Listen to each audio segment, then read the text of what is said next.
Telecom company Airtel, जियो, Vodafone idea और OTT platforms के बीच की लड़ाई जल्द थमती नजर नहीं आ रही है। एक और जहां भारत की टेलीकॉम कंपनियां चुनिंदा ऐप्स पर प्रतिबंध लगाने की बात कर रहे हैं, वहीं ओटीटी स्ट्रीमिंग ऐप्स से भी एक बड़ी मांग कर रहे हैं। इस लड़ाई में रिलायंस, जियो, एयरटेल और वोडाफोन आइडिया साथ हैं, जो भारत के स्ट्रीमिंग प्लेटफॉर्म्स जैसे अमेजॉन प्राइम, नेटफ्लिक्स और डिज्नी प्लस, हॉटस्टार जैसे स्ट्रीमिंग ऐप्स से रेवेन्यू शेयरिंग की मांग कर रहे हैं। टेलीकॉम कंपनियां चाहती है कि भारत की स्ट्रीमिंग कंपनियां 5G नेटवर्क के निर्माण के लिए भुगतान में मदद करें। टेलीकॉम कंपनियों का कहना है कि नेटफ्लिक्स, अमेजॉन प्राइम और डिज्नी प्लस, हॉटस्टार जैसी स्ट्रीमिंग प्लेटफॉर्म्स को उन्हें पैसे देने चाहिए। इसके पीछे का कारण टेलीकॉम कंपनियां उनके नेटवर्क का इस्तेमाल करने का कहा है, जिसके लिए ये पैसा वसूलने की मांग कर रहे हैं। इसे लेकर टेलीकॉम कंपनियों ने ट्राई से सिफारिश भी लगाई है। जियो के मुताबिक ट्राई को नेटवर्क के विकास में योगदान हेतु ओटीटी प्रोवाइडर से सिफारिश करनी चाहिए। नेटवर्क का इस्तेमाल करने के लिए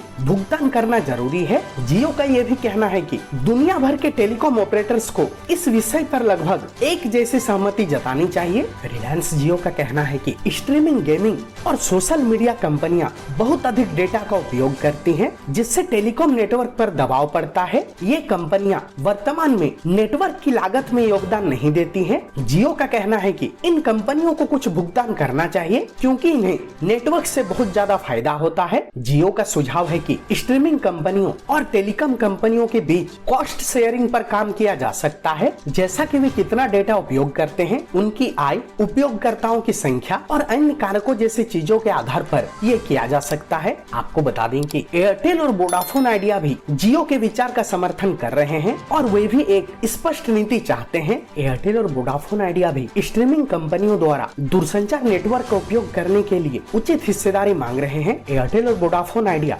स्ट्रीमिंग सर्विसेज को टेलीकॉम सर्विसेज की तरह ही रेगुलेट करने की मांग कर रहे हैं। एयरटेल ने कहा कि 5G नेटवर्क के लिए बहुत अधिक इंफ्रास्ट्रक्चर की आवश्यकता होती है, जिसमें पैसे की काफी खर्च होती है। जैसे जैसे भविष्य में अधिक डेटा हंग्री एप्स और सेवाएं आएंगी, वैसे यह पता लगाना महत्वपूर्ण है कि हर कोई इस डिजिटल बुनियादी ढांचे के निर्माण में कैसे योगदान दे सकता है। वहीं दूसरी ओर स्ट्रीमिंग और बड़ी टेक कंपनियां जैसे Netflix, Microsoft, Google, Meta telecom कंपनियों से पूरी तरह असहमत हैं। ओटीटी प्लेटफॉर्म्स और टेक कंपनियों का तर्क है कि टेलीकॉम कंपनियों के पास कुछ स्पेक्ट्रम फ्रीक्वेंसीज का विशेष अधिकार है, जिससे उन्हें कम प्रतिस्पर्धा जैसे लाभ मिलते हैं। स्ट्रीमिंग कंपनियों के पास ये अधिकार नहीं है और स्ट्रीमिंग कंपनियां यह नियंत्रित नहीं कर सकती हैं कि दूरसंचार नेटवर्क कैसे विकसित किया जाए। टेक और स्ट्रीमिंग कंपनियों ने टेलीकॉम कंपनियों की इस मांग की आलोचना भी की है। टेक कंपनियों ने यह भी कहा है कि उनकी सुविधा से टेलीकॉम कंपनियों का रेवेन्यू भी बढ़ा है।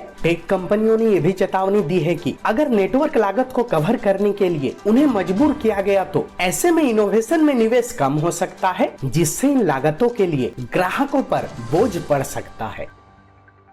टेलीकॉम न्यूज की रिपोर्ट।